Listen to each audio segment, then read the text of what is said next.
Hi, I'm Farbod Khatami, researcher with the iWERS group at the University of South Carolina, and the topic of today's talk is going to be on the sustainability of energy sources. Now, traditionally, when you speak of sustainability, the first concepts that come to mind are those of carbon emission or how better green energies are. But as a matter of fact, sustainability is a broader concept than just carbon here. So what we're trying to do is to come up with a better definition of sustainability, as well as determining what are the best options of electricity generation methods are.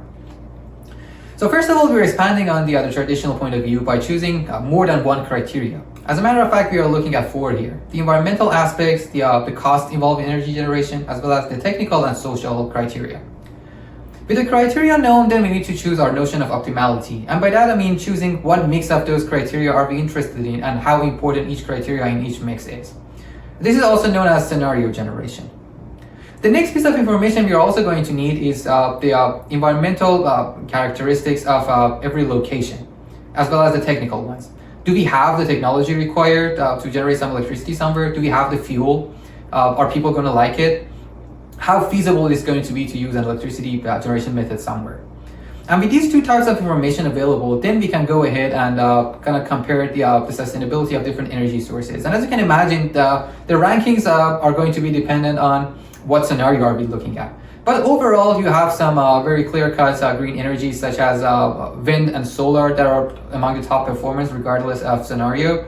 And you have some not so traditionally green energies such as nuclear and natural gas that are also very sustainable choices. The opposite of that is also true, and you have some electricity types such as hydropower, for example, that is traditionally perceived to be green, but as a matter of fact is not so sustainable, not even green actually.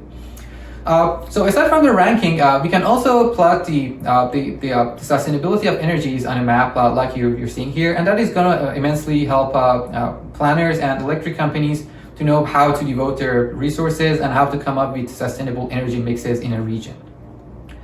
Now, aside from the actual usages of that in industry, the final takeaway that I'd like to focus on here is the fact that concepts such as renewable energies, green energies, and sustainable energies are not the same and are not supposed to be used interchangeably. And that sustainability is a broader factor than the other two.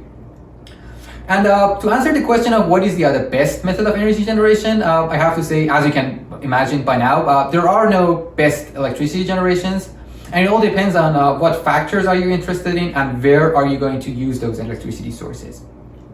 And that concludes the talk today. Thank you very much for listening. Feel free to contact us with any follow-up questions, and it was a very much pleasure to talk to you.